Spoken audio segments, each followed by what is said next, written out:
Sosok Imam Ubaidillah atau Abdullah bin Ahmad Al-Muhajir, Datuk para Habib atau Said. Assalamualaikum warahmatullahi wabarakatuh. Selamat menyaksikan tayangan kami, Pesantren Virtual 9, dengan topik, Sosok Imam Ubaidillah atau Abdullah bin Ahmad Al-Muhajir, Datuk para Habib atau Said. Bila bermanfaat silakan subscribe, like dan share. Imam Ubaidillah atau Abdullah bin Ahmad Al-Muhajir. Beliau adalah Al-Imam Ubaidillah, putra Ahmad Al-Muhajir, putra Isa Ar-Rumi, putra Muhammad An-Nakib, putra Ali Al-Uraidi, putra Ja'far As-Shodiq, putra Muhammad Al-Bakir, putra Ali Zainal Abidin, putra Sayyidina Husain, putra Sayyidati Fatimah Az-Zahra, putri baginda Nabi Muhammad Shallallahu Alaihi Wasallam. Beliau seorang imam yang agung dan dermawan, alim dan berakhlak mulia, penuh dengan sifat-sifat kebaikan dan kemuliaan. Beliau juga seorang yang sangat tawadu, rendah diri. Karena begitu tawadunya, beliau tidak menamakan dirinya dengan nama Abdullah, akan tetapi ditasgirkan menjadi Ubaidillah, semata-mata untuk mengagungkan Allah dan berendah diri di hadapannya. Beliau adalah seorang yang Allah memberikan keistimewaan sifat-sifat yang terpuji pada dirinya. Berkata As-Sayyid Ali bin Abu Bakar As-Sakron mengenai diri beliau, Imam Ubaidillah, orang yang menjaga dirinya dalam agama, paling terkemuka dalam kedermawanan dan keagungan ilmunya. Datuk para keturunan mulia, sumber kedermawanan, dan lautan ilmu, itulah Tuhan kami yang mulia. Beliau mengambil ilmu dari ayahnya, selain itu, beliau juga mengambil ilmu dari para ulama di zamannya. Di kota Makkah, beliau berguru kepada As-Syeikh Abu Talib Al-Makki. Di bawah asuhan gurunya, beliau berhasil menamatkan pelajaran dari kitab gurunya tersebut yang berjudul Kutul Qulub. Tampak pada diri beliau berbagai macam karomah yang dikaruniakan kepada dirinya. Beliau Al-Imam Ubaidillah, jika meletakkan tangannya pada orang yang sakit, lalu beliau meniupnya dan mengusapkan di tubuhnya, maka sembuhlah si sakit itu. Mengenai kedermawanannya, beliau jika menggiling kurma miliknya dan meletakkannya di tempat penggilingan, maka kurma-kurma itu semuanya beliau sedekahkan, meskipun jumlahnya banyak. Imam Ubaidillah bin Ahmad Al-Muhajir mempunyai 3 orang anak, yaitu, Alwi, Jadid, dan Basri. Salah satu keturunan dari Said Basri adalah Al-Arif Billah Syekh Salim bin Basri, meninggal di Tarim tahun 604 Hijriah, dikuburkan sebelum makam Alwi bin Muhammad Al-Faqih Al-Muqaddam. Di antara keturunan dari Said Jadid adalah, Al-Imam Al-Muhadis Al-Faqih Al-Hafiz Abi Jadid Ali bin Muhammad, bin Ahmad, bin Muhammad, bin Ali, bin Jadid, meninggal di Mekah tahun 630 Hijriah. Keturunan Said Jadid dan Said Basri terputus pada awal-awal kurun ke-7 Hijriah. Sedangkan Said Alwi, keturunannya tersebar di Hadramaut yang sekarang dikenal dengan keluarga Ba'alawi di mana nama tersebut dinisbahkan kepada nama kakeknya. Beliau mewarisi sifat-sifat mulia dari ayahnya, baik itu di dalam kesuhudannya, ilmunya ataupun ibadahnya. Setelah ayahnya wafat, beliau pindah ke daerah Samel, dan memberikan tanah miliknya ke budaknya yang telah dimerdekakannya yang bernama Ja'far bin Muhaddam. Tinggallah beliau di kota Samel. Beliau menikah dengan wanita dari daerah tersebut dan dilahirkannya salah seorang anaknya yang bernama Jadid. Sampai akhirnya beliau wafat di kota tersebut pada tahun 383 Hijriah. Imam Ubaidillah bin Ahmad Al-Muhajir dilahirkan di Basrah, dibesarkan dalam lingkungan para ahli ilmu. Dinamakan Ubaidillah, karena bentuk tasgir dari Abdullah dan beliau suka dipanggil dengan nama tersebut. Beliau hijrah dari Irak bersama ayahnya ke kota Madinah kemudian ke Hadramut. Bersama beliau ikut serta istri dan anaknya yang paling besar bernama Basri yang mengikuti jejak ayahnya dalam menyebarluaskan ilmu dan berdakwah ke jalan Allah Subhanahu wa Ta'ala.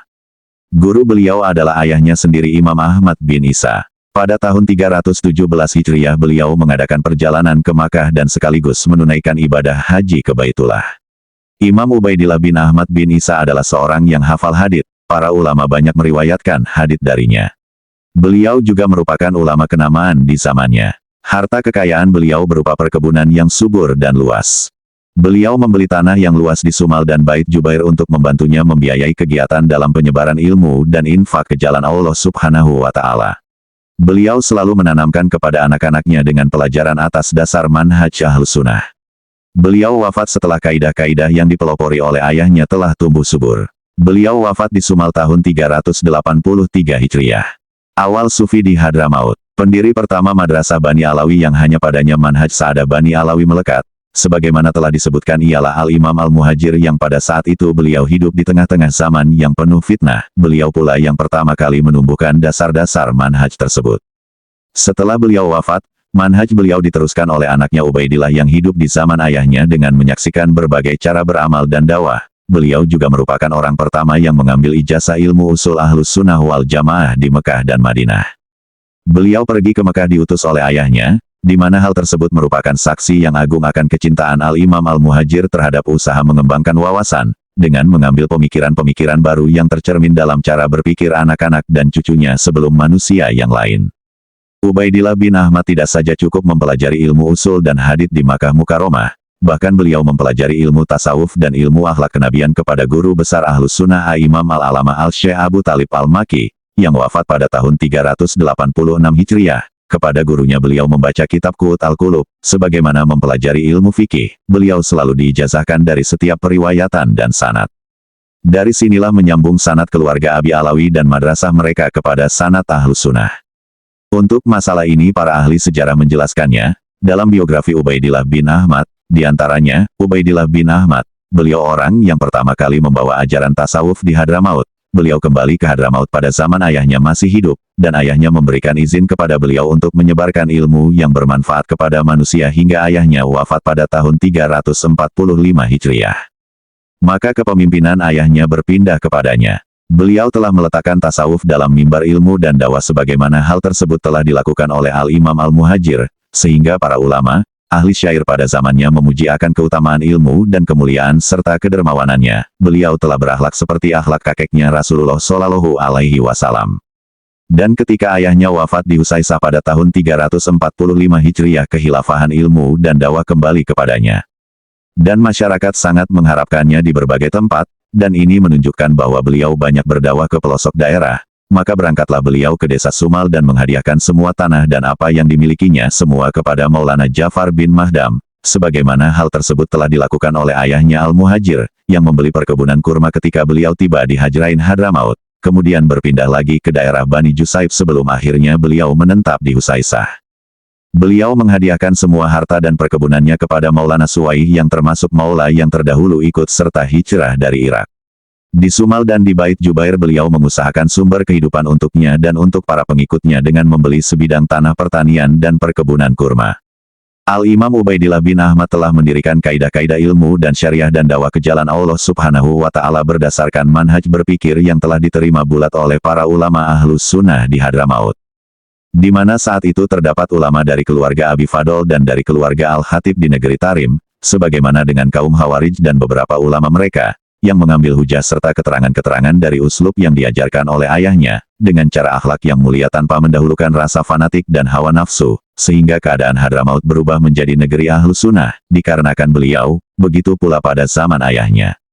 Keturunan Imam Ubaidillah, silsilah Sa'adah Bani Alawi Al-Husaini, yang menetap di Hadramaut sampai hari ini dan yang telah menyebar ke penjuru alam, semua bersumber kepada Sayyid Alwi bin Ubaidillah bin Ahmad Al-Muhajir. Beliau merupakan satu-satunya anak dari keturunan Ubaidillah bin Ahmad yang mempunyai keturunan yang bersambung hingga hari ini. Imam Ubaidillah bin Ahmad mempunyai 3 orang anak, Basri, Jadid dan Alwi.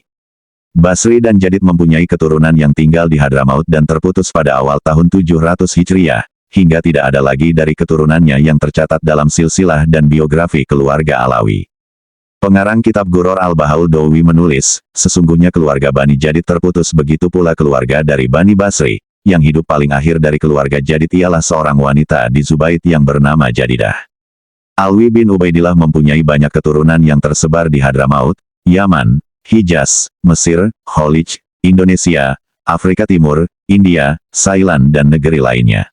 Dalam hal ini telah ditetapkan nisbah Sa'adah Bani Alawi kepada asalnya yang diberkahi, khususnya sesudah hijrahnya Al-Imam Ali bin Jadid ke negeri Irak. Sekian, semoga bermanfaat. Wassalamualaikum warahmatullahi wabarakatuh.